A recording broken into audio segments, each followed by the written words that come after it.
Você já parou para pensar em como o capitalismo afeta diretamente as nossas vidas? E principalmente as profissões que vão lidar ali com as desigualdades sociais? Pois é, hoje a gente vai falar sobre isso a partir de um livro muito importante para quem trabalha ou se interessa pelo serviço social. Eu estou falando do livro Serviço Social em Tempos de Capital Fetiche, de uma das maiores autoras do serviço social brasileiro, Marilde Yamamoto. Mas antes, caso você ainda não me conheça, sei lá, de repente tenha caído por aqui de paraquedas, eu sou Adriano Felipe. Sim, você encontrou o que estava procurando, um canal que te entrega tudo sobre serviço social. Olha, eu não queria dizer nada não, tá? Mas eu, no seu lugar, já ia me inscrevendo no canal, ativando aí as notificações para você não correr o risco de perder nenhum conteúdo novo. E claro, deixando o seu like, ó, e já vai também compartilhando aí nos seus grupos, para o YouTube sempre estar nos recomendando.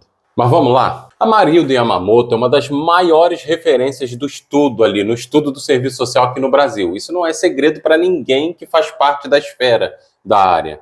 Então ela tem uma habilidade incrível de conectar teoria e prática, ajudando a gente a entender como as mudanças no capitalismo elas vão afetar a profissão e também ela vai ajudar a gente a entender os desafios enfrentados pelos assistentes sociais ali no dia a dia. Então, nesse vídeo, a gente vai explorar os principais pontos do livro. A gente vai entender o que é esse tal de capital fetiche, por exemplo, como ele influencia o trabalho no serviço social e, principalmente, como a autora propõe resistir a essas dinâmicas. Para quê, Adriano? Para fortalecer a luta por direitos e justiça social. Bom, para entender o livro Serviço Social em Tempos de Capital Fetiche, a gente precisa começar desvendando o que é esse capital fetiche, esse termo. Parece complicado? Sim, mas eu vou te explicar de um jeito bem simples. Esse termo vem do Karl Marx e basicamente fala como que no capitalismo as coisas elas passam a valer mais do que as pessoas. É como se os produtos, o dinheiro e as mercadorias ganhassem vida própria e a gente esquecesse que tudo isso é criado por trabalho humano. Então, esse processo cria uma desconexão ou alienação entre as pessoas e as realidades que elas vivem. E o que isso tem a ver com o serviço social, Adriano? Bom, entra aí o neoliberalismo, que é aquele modelo econômico que prioriza o lucro acima de tudo e reduz os direitos sociais, ao mínimo.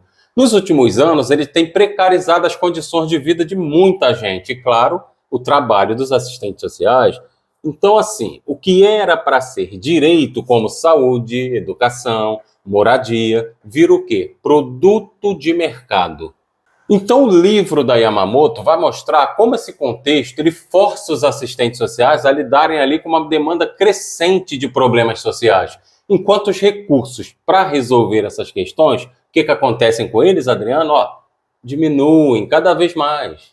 É um cenário bem desafiador e é exatamente isso que o livro quer ajudar a gente a entender e enfrentar. Agora vamos falar de um dos temas centrais do livro, a crise do capitalismo e como isso vai afetar diretamente o serviço social. E olha, isso não é pouca coisa, galera. Eu vou explicar aqui para vocês. A gente vive num sistema econômico que, para funcionar, precisa gerar lucro a qualquer custo. Só que isso vem acompanhado de uma série de problemas, como aumento das desigualdades sociais, concentração de renda e, claro, o aprofundamento da pobreza. Quem sofre mais com isso? As pessoas mais vulneráveis. E é aí que o serviço social entra. Por quê? Porque os assistentes sociais eles estão na linha de frente, lidando com essas questões.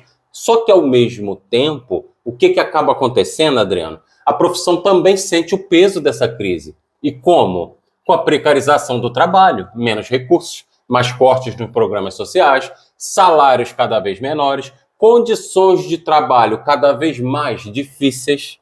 E para piorar, enquanto os recursos vão diminuindo, a demanda só aumenta.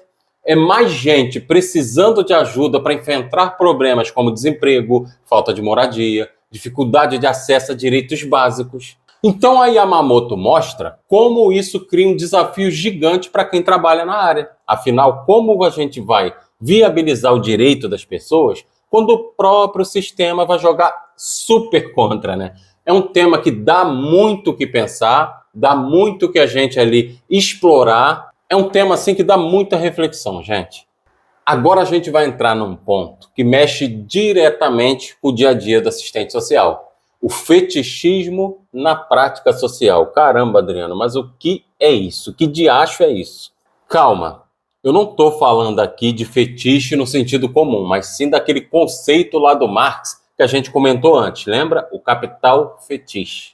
No conceito do serviço social, isso vai significar o quê, Adriano? Que o capitalismo vai transformar tudo em mercadoria. Até mesmo os direitos que deveriam ser garantidos para todos. Saúde, educação, moradia, tudo vira produto. Ou seja, algo que deveria ser acessível, que deveria ser universal, passa a depender de quem pode pagar. E é aqui, gente, que começam os dilemas éticos. Porque o assistente social está no meio de um fogo cruzado. De um lado, ele tem a luta para viabilizar o direito das pessoas mais vulneráveis e do outro, as pressões do mercado e do próprio sistema, que muitas vezes quer cortar custos, quer reduzir políticas públicas, quer precarizar tudo. É isso que o neoliberalismo faz. Precarização e desmonte. Então, como agir nesse cenário? Você faz o que dá, mesmo sabendo que está muito, mas muito longe do ideal? Ou enfrenta o sistema de frente, sabendo que isso pode gerar muitos conflitos? Esses dilemas vão mostrar, gente, como que a prática profissional é cheia de desafios éticos e políticos.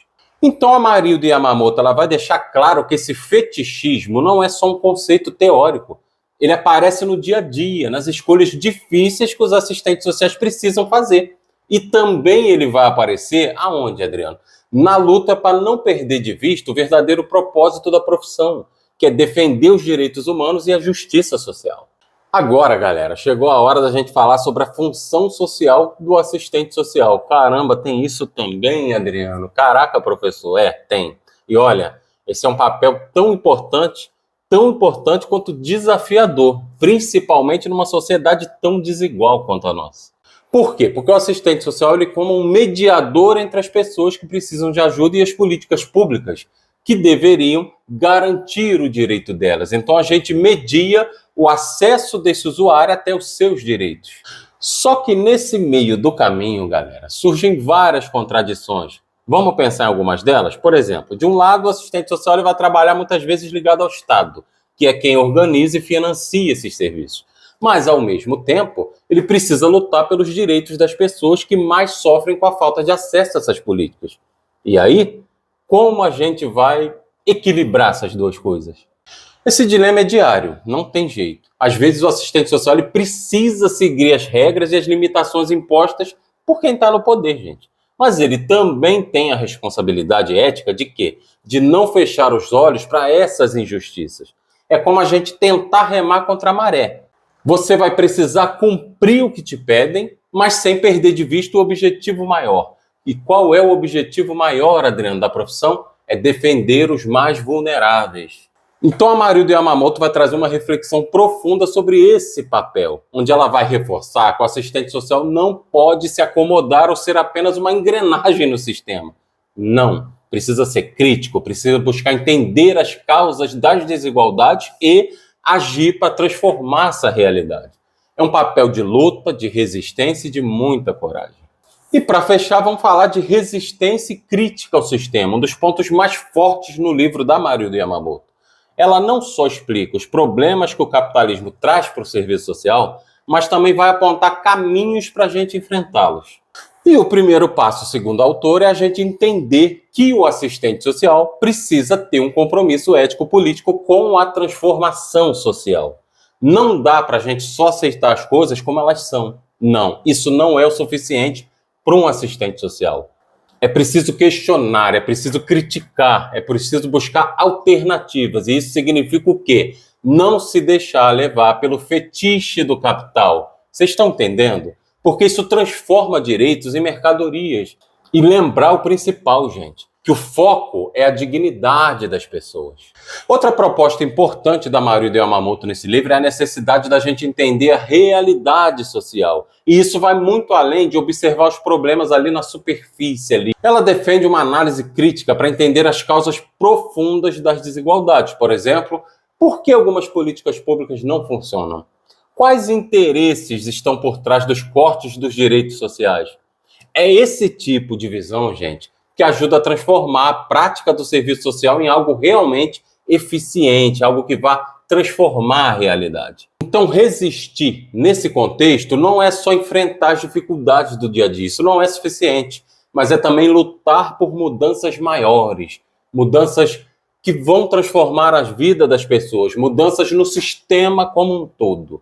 E é aí que o papel do assistente social ganha ainda mais força, porque ele não só atende demandas imediatas, mas também vai atuar como um agente de transformação, buscando construir uma sociedade mais justa, mais humana. É desafiador? É, muito. Mas é exatamente isso que faz a profissão ser tão essencial. E para finalizar, vamos refletir um pouco sobre as conclusões do livro Serviço Social em Tempos de Capital Fetiche, da Maria Yamamoto. Então ela deixa um recado muito claro: o serviço social nunca foi, nem pode ser, uma prática neutra. Então ela reforça a necessidade de um posicionamento político consistente, consciente. Em outras palavras, o assistente social precisa entender que a sua atuação está inserida num sistema cheio de desigualdades e não dá para simplesmente fazer o básico, sem pelo menos questionar as estruturas que criam essas injustiças. É trabalhar para transformar as condições que geram a pobreza, que geram a exclusão, que geram essa desigualdade. É um desafio enorme, mas também é uma oportunidade de realmente fazer a diferença na vida de todo mundo. Então, no fim das contas, o livro é um convite à reflexão e à ação. Ele mostra como, mesmo num sistema que mercantiliza os direitos, o assistente social ele tem um papel essencial na resistência e na construção de uma sociedade mais justa, mais solidária, mais equitativa, mais igualitária. Então é sobre coragem para questionar e se posicionar e, principalmente, lutar pelos direitos de quem mais precisa. Bom, então é isso. E bora recapitular os pontos principais que a gente discutiu no livro da Yamamoto. A gente falou sobre como o capitalismo e o tal do capital fetiche eles afetam o serviço social, criando ali desafios gigantescos para quem trabalha na área. A gente discutiu também os dilemas éticos, o papel do assistente social como um mediador ali nessa sociedade tão desigual e, claro, as propostas da Yamamoto para resistir a tudo isso e lutar por justiça social. Então o livro Serviço Social em Tempos de Capital Fetiche não é só uma leitura teórica, é uma ferramenta prática para quem quer entender e transformar a realidade social. Ele ajuda a gente a enxergar o sistema de uma forma crítica e a repensar o que significa realmente defender os direitos das pessoas. Bom, e agora eu quero saber de você. Qual é a sua visão sobre o papel do serviço social na sociedade atual? Concorda com o que a gente discutiu aqui? Tem alguma experiência ou opinião para compartilhar? Deixa aqui nos comentários, eu estou curioso para saber como você pensa. Então, se curtiu o vídeo, já sabe, like, se inscreve no canal, compartilha com quem você acha que vai se interessar pelo tema e até a próxima. Fui!